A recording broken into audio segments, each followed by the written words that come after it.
Hey Mandalore, it's Sean Astin here. Now for this particular game, I've heard some really good things about it. It's like a movie adaptation game that actually got it right. And I've also heard from you guys that there's a really neat surprise somewhere here in the video, so I'll be keeping an eye out for that one. Before we get into the video, please go and support the OG video. Link to that is at the very top of the description, as always. Yeah, this was an epic scene. It's like the standard for all fantasy fights in my— oh god! Oh jeez!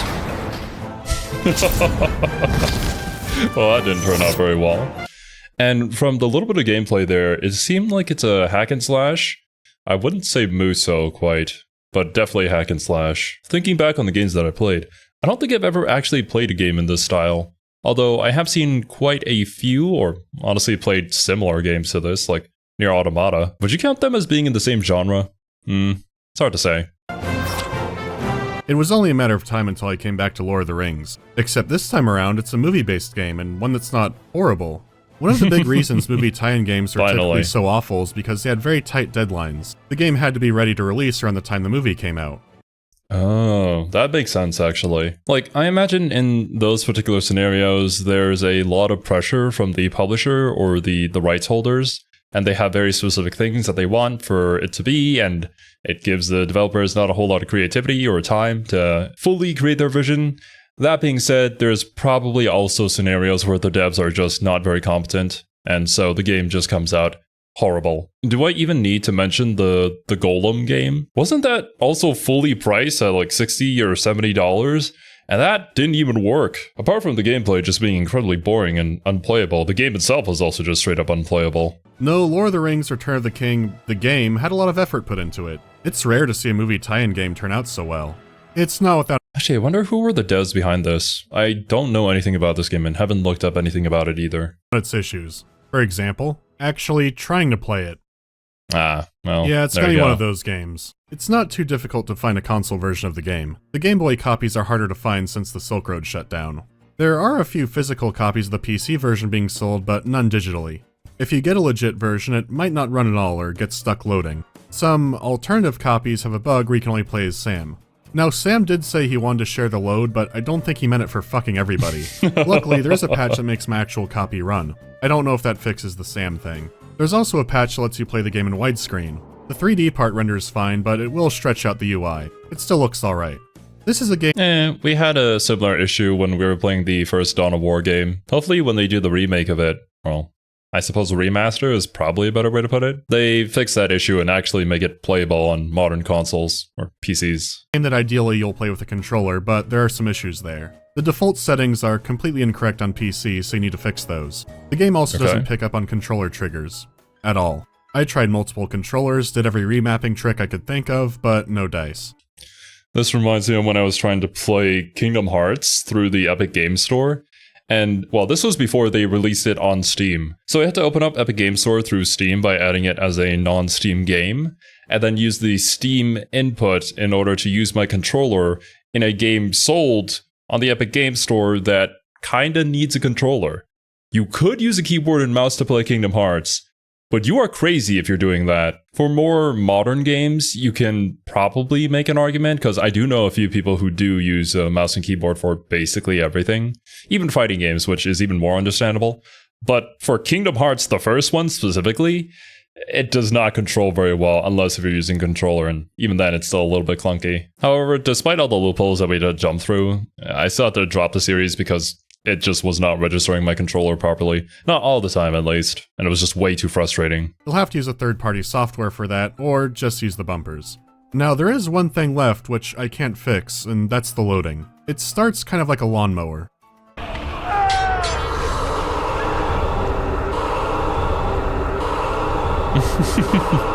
I see the lawnmower comparison. Aragorn's path leads him through this terrible—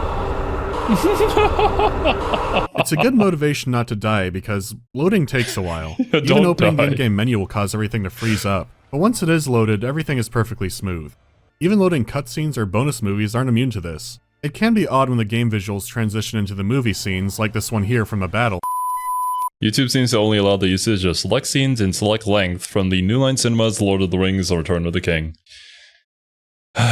Yeah, for real. Hopefully this video goes through because, I mean, this video exists on YouTube, so a version of my video on YouTube should be okay. But you never know, man. The policy is applied quite inaccurately and can change on a dime, and they can go back and retroactively change things. That's just YouTube in a nutshell, and what we as content creators have to deal with. Non-infringing equivalent? Okay. Stay here. I'll go get reinforcements. What is this? Where did we get? What? Where did this come from? Damn! What a legend! So it's obnoxious to deal with, but it's stable. I've never had the game actually crash on me. Unsurprisingly, It runs and looks a lot better than the console version. Parts that would cause horrific slowdown on the Xbox don't even phase it here. The actual process of starting the game is just way more annoying, so pick your poison. And with that, we can finally talk about the game. This is an adventure, hack-and-slash, orc beat-em-up. It's actually very similar to the older Gauntlet games, but has more complexity to it. So let's start with the visuals. If I could describe it in a word, I'd probably choose gray, maybe brown. I don't know, it's somewhere in the middle there. It is drab looking, but it's hard for me to entirely fault the game for this. The game is doing its best to mirror the locations from the movie authentically, and yeah, they did look like this. I still think they cranked some areas too far in the drab and darkness department. I'm not an artist, and if Serby were here, they would probably be able to give a much better take on this. But from the outside, I don't mind it too much. However, I know that if I were to play this for several hours on end, I might want something more visually interesting, and I don't necessarily think that the Lord of the Rings universe is cold and gray and brown and drab. It's a fantasy universe. You expect color. You expect a really cool and epic journey to be had. It's hard to say. It really depends on the art direction that they went with, and usually going for a more stylistic choice would be better for the game's longevity. But then we also don't know, like, what happened behind the scenes. Maybe they really wanted it to be as close to the movie as possible, and this was the choice that was made, despite any drawbacks this choice may have. Even the greens in an area like a forest are really muted down. I understand that they wanted a darker tone since the war to end all wars is going on, but when fantastical creatures like a fell beast or Durthu's cousins start blending into the rocks behind them, I think you took it too far. Luckily, the enemies usually remain readable, so it's not a huge problem gameplay-wise, I just feel my eyes glazing over sometimes. That being said, it's impressive just how faithfully they recreate all these environments and enemies from the movie. What actually stands out to me most are the areas where they had more creative freedom. The Paths of the Dead are more standout in that department. The Fellowship never had to fight the undead in the films, but now you do. They really seem to have a knack for these creepy environments and enemies. Well, this was made by EA Redwood Shores, who would later change their name to Visceral Games. Yeah, these guys will be making Dead Space a few years later. I guess I should have seen the clue. Okay, you know, that makes sense. We have some really talented people working on that team.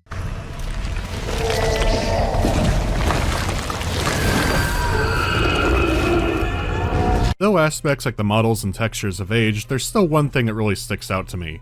It's the animation work, both the quality and the sheer amount of it there is. Characters share a lot of combos and movesets, but how they actually play out looks very different. These can get very elaborate. A lot of the motion capture for the animation was actually done by the real stunt doubles used in the movie, so they're smooth and detailed, but once again, seem very authentic to the film. It makes it easy. Oh my god, hell yeah! Who's that? That's Gimli? I would expect nothing less. Considering how janky some of the animations that we've seen in the previous Mandalore reviews have been, this is truly downright impressive, especially for a game of this time too. Easy to pick up a new character while at the same time feel like you're playing something different. Sure, the button combo might be the same, but the speed at which it's pulled off, the flourishes the character does, all of that makes it feel unique. They still have their own. I think that's to the benefit of a more casual gaming audience. If this were a fighting game, let's say, I might have a much different opinion about it, but ultimately you're playing this because you're a fan of the movies or the books, and you want to actually experience how the events play out by personally interacting with it. And, you know, maybe you have a full-time job and you don't have time to sit down here and practice your motion inputs or combos and whatnot. So having a game that you can have fun with and relax and know the button inputs, but still have some level of difficulty, considering like the enemies and whatnot that you face, I think that's fine. The game knows what it is and who it's marketing to, and it does so accordingly. Abilities to make them stand out, but I won't get into that just yet. I think it's cool they took the time and effort to make this happen for each character when there are a lot of characters and there are a lot of combos. It's a great result. It's easy to pick up and play like a party game, yet visually it looks like a highly competitive fighting game, all while looking faithful to what it's adapting. Awesome. Those are good comparisons, actually. The game also sounds excellent. Casual Super Smashes and how you can invite friends over and they can get to play their favorite Nintendo characters or whatever character that's in the Super Smash Bros. Ultimate by just pressing a few buttons. And yet still retain a lot of depth to the combat if you really want to get into it. And came with EAX support. It even goes out of its way to tell you that it's THX certified. That just means it killed some subwoofers.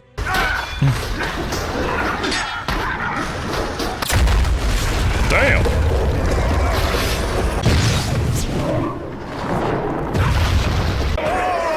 That is some crispy noise. The flame of Arnor commands! The voice acting is also excellent, with about a dozen cast members reprising their role. Some of the voiceover in this was done before the film was ADR'd, so these guys are on the top of their game. Those trees are an ancient madness. They require burning before they destroy all who live near them.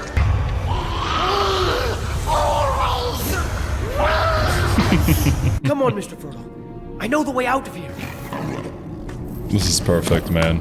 Being able to get the original cast. Oh! Thank you, Sam. I have a very bad feeling about this place. Sadly, this makes the non-cast acting stick out like a sore thumb. Damn. alert! Move with caution! Oh no!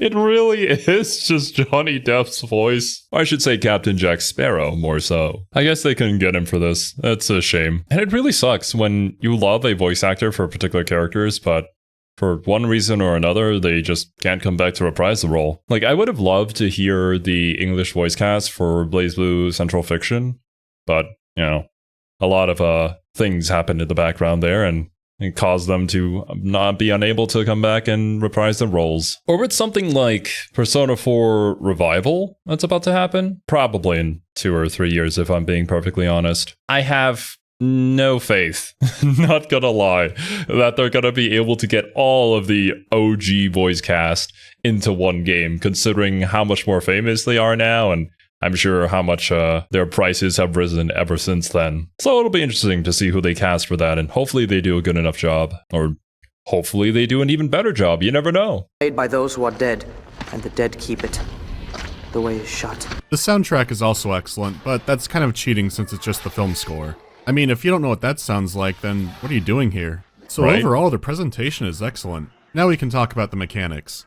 After a brief tutorial mission in Helm's Deep, the game opens up, and now you have 3 different paths to choose. I remember asking what this game was in a previous review that we took a look at that wasn't Lord of the Rings. Was it Kingdom Under Fire Crusaders? Was that the name of that? I think it was that video. And honestly, that comment sort of led me to reacting to these videos, so thank you for the person who replied to that. The Fellowship crew will let you choose between the 3 main members of the Orc Genocide Squad. The Path of the Wizard and the Path of the Hobbits are restricted to Gandalf and Sam respectively, at least at first. All of the Makes missions sense. are linear, your goal is just to get to the end. Sometimes they mix it up. You might need to kill a certain number of enemies, sneak around, defend something, or fight a boss. The goals always remain straightforward. The missions are all distinct from each other and none of them feel like filler. The game measures your skill by how you build up a combo meter in combat. Ideally, you want to be killing the bad men in very quick succession. When you land hits or parries, your perfect meter starts to go up. Kills are worth more and more. When you max that out, you go into perfect mode and become a glowing god of... Melkor? No. I don't remember the lore. Anyways, your damage goes up and I the enemies become don't worth a know lot either. more points. I'm sorry. It'll only last a short while, so you need to make the most of it. At the end of the mission, your experience points are all tallied up and you get a mission rating. That'll give you a bonus and hopefully send you more towards the next level. This lets you spend all of your points and upgrades. The better you do, the stronger you'll get. As I mentioned before, a lot of the characters can use the same combos. Well, you could pay to unlock a new combo for one character, or pay slightly more to have it for every single character. This always struck me as odd for a few reasons. First, why would you not pay slightly more to have it for everyone at once? Yeah. If you level up a lower guy in a mission, now Because ultimately, you're going to be playing every single person by the end of the day, right? It's a linear story, so you have to. So just save up? they can use a bunch more combos. You also can't replay a character's mission until you've beaten the last level, so you can't go back and grind.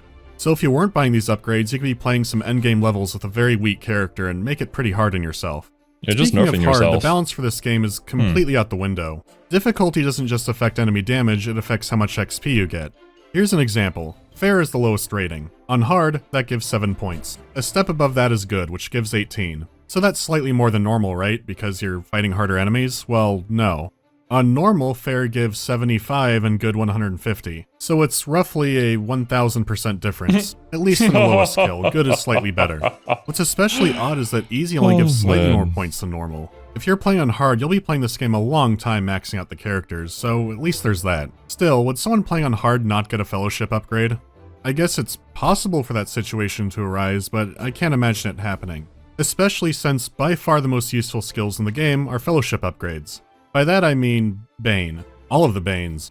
What you do is you parry an attack, you press a button, and they instantly die and you go in perfect mode. There's no build-up, and you're invincible while doing it. So it's These like are a glory spread out, kill, there's not yeah. one for every enemy in the game, but it makes a lot of them trivial. I'd be fine with it if it didn't make you go into perfect mode. As it stands, once you have them, getting a perfect score is trivial. Maybe hard is more tolerable if you're constantly using a Bane, but that's pretty boring. When I compared this to a party game earlier, I wasn't kidding. If you have some action game experience, this won't be the hardest game you've played. There are a few challenging parts, and some levels that would be good for farming have no checkpoints to punish you. So ultimately it's a system that's flawed, but adds some fun progression to you playing the game. Up till now, we've seen systems that let us know the game knows exactly what it's supposed to be, and I don't think they would go incredibly hard or incredibly in-depth to that degree for like a massive action RPG franchise. They just want to make a really cool game where you get to play as the movie characters.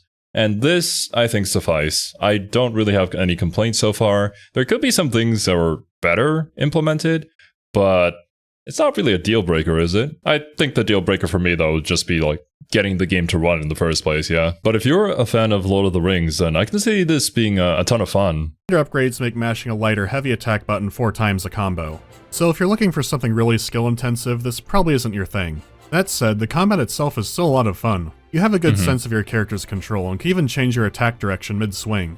The game's balance outside of the experience system is incredibly fair. Someone like Legolas might not do a lot of damage, but is very forgiving due to his speed, plus of the insane arrows he can get. Then you have someone like Gimli who needs better timing since it takes him a calendar year to swing, but he does way more damage. The hobbits have less reach than the PlayStation Vita, but their levels have tools to exploit. Sam is basically an Orc Grim PlayStation Reaper. Vita. Oh my god. Oh my god. Oh, Jesus. And Gandalf, well, Gandalf's a wizard. Yeah. Hobbits can cloak and backstab, Gandalf is magical, and the Fellowship can increase their perfect mode faster. It would be nice if these three had more unique abilities, but they are on the same path, so it can slide. My biggest issue with the combat, and really the game, is the camera. You have no control over it. Oh, I didn't even notice that. Yeah, you're right. It's basically like the Silent Hill camera, yeah? Where it's just locked in a particular spot, and then when you move to a certain area, it locks to a new spot. For an action RPG, I don't know about that one. It can work, and by doing it like this, they are effectively able to make sure that there aren't any issues with the camera clipping through the environment or any wonkiness to that. But still, it's going to take a lot of getting used to, and regardless, I don't think it's a preferred scheme for an action RPG. But regardless of the day and age that a action RPG comes out, it's always the camera, isn't it? That is the worst part about the combat. For those of you watching, is there a game where you felt like the camera just worked perfectly? That the level of fluidity of the camera actually impressed you? Because I can't think of any. I can think of ones that were serviceable and ones that didn't get in my way, but I also feel like that's not really something that you take notice of until it becomes an issue for you. So ideally, you wouldn't even notice it if it was good. In a similar fashion to really good cinematography versus like really blatant cinematography, which some would argue means that it's not good cinematography. Occasionally it'll be a zip code away and you can't tell what's happening while you're being mobbed. Sometimes it'll keep switching angles and you're moving around and completely throw off your sense of direction. Random stuff in the foreground obstructing your vision. Even some of the regular angles are just awkward. The game actually does a lot to prevent these situations, like making objects and characters transparent, but when things go off the rails you always notice it. It doesn't stop the rest of the game from being enjoyable. It's still a really solid experience and it can be elevated even more if you have a friend. This game has co-op. Oh, cool.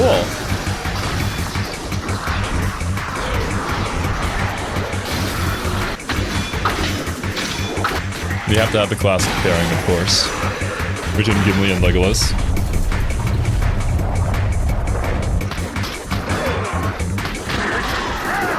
It's no secret that any game is fun with friends. While it does lack some elements as a single-player game, in co-op it fully makes up for them. You can play the entire game with someone else, and now different fighting styles can complement each other.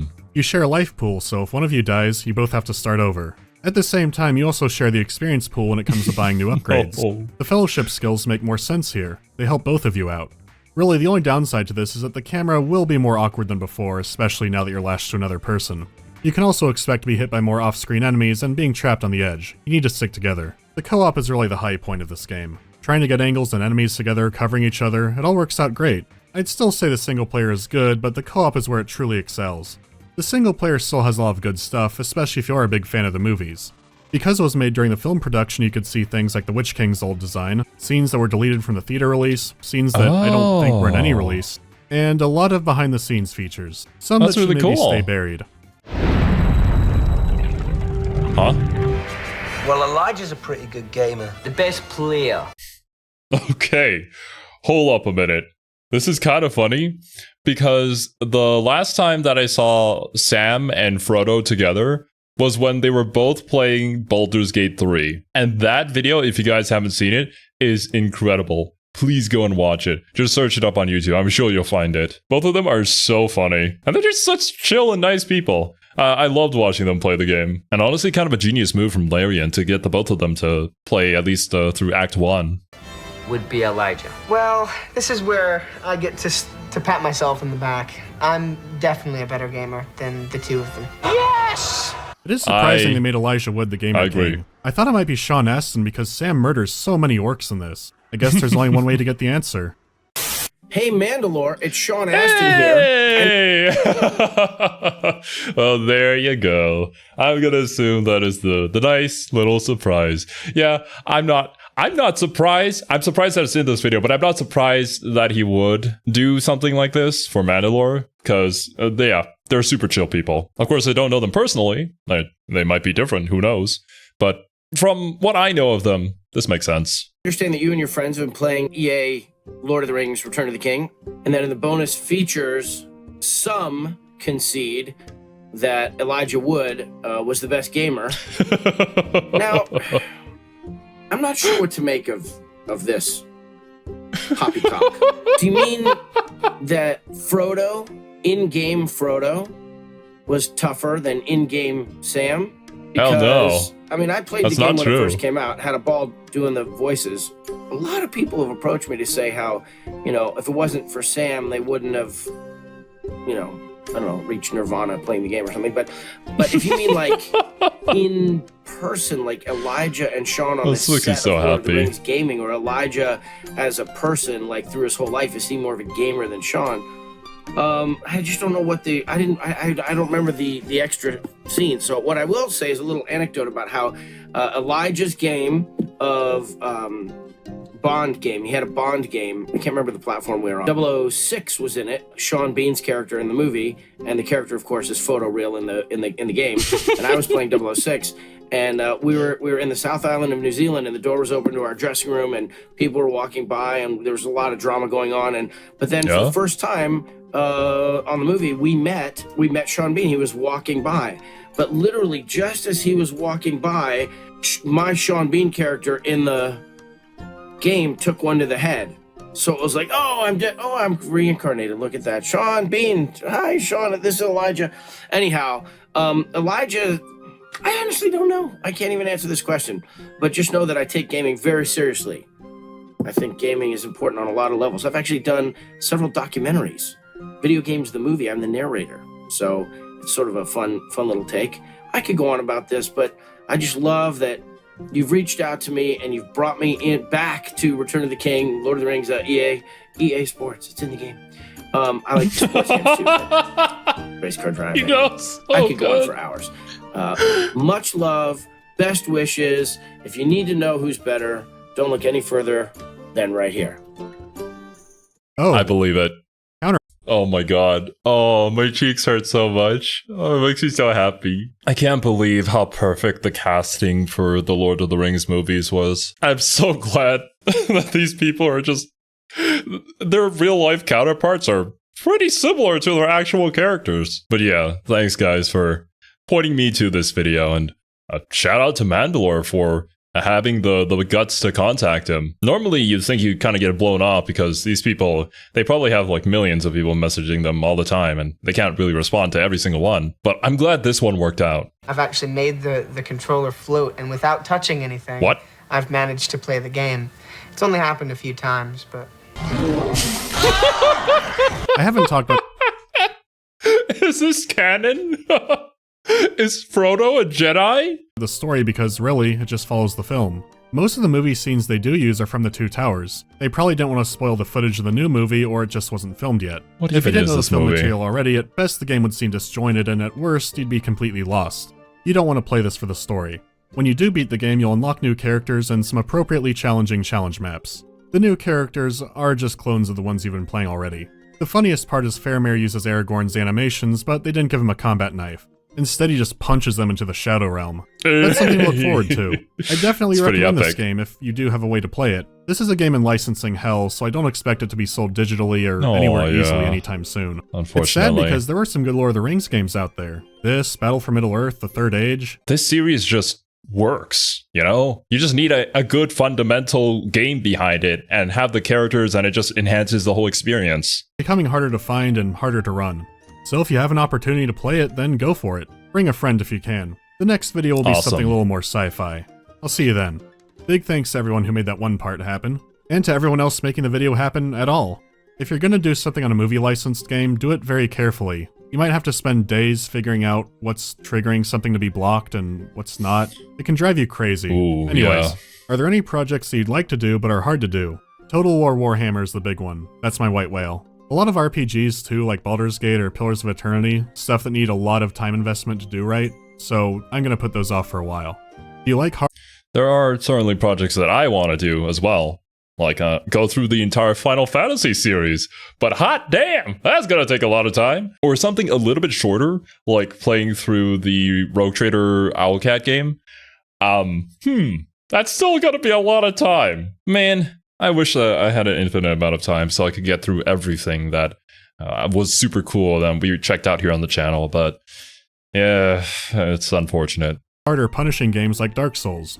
Yeah, it feels rewarding when I beat those. What can make you stop working on a video for something besides overexposure? It's usually technical stuff, or if a game is very text heavy. If it's something like an emulator being questionably run, or a small community where I might cause more harm by showing it, I try to balance it out. What's your favorite 40k faction? Imperial Guard, Orcs being a close second. At the absolute bottom for me is probably the Eldar, and I think I was trained to hate them by Dawn of War, but I can't remember exactly why.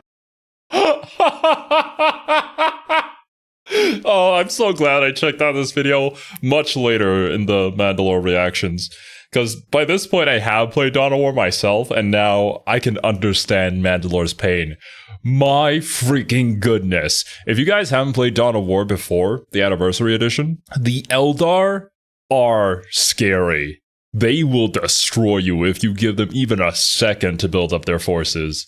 And they're also super fast, and they keep teleporting everywhere with their bases. It's just annoying. I think they also have a lot of invisible units too, which the Tau kind of took to heart and also did the same strat. But the Eldar are a doozy, and I do not like fighting against them, and personally didn't really enjoy playing them, but they weren't the worst ones out there. I think the worst one for me was definitely the Chaos campaign in the second game, Winter Assault. Yeah, that one needed some work. I try to block that kind of thing out. I'm going to be talking about 40k more this year, so you might get some more insight into that kind of thing. Thanks for watching. I'll see you in the next video. Alea, get out of the house now! Is this what the Monster Hunter movie is like? I haven't seen that, but I've heard nightmare stories about it. Oh, and hey, Star Wars Republic Commando. I've kind of been interested in playing that. I've heard really good things about it too. But yeah, dudes, this review was awesome.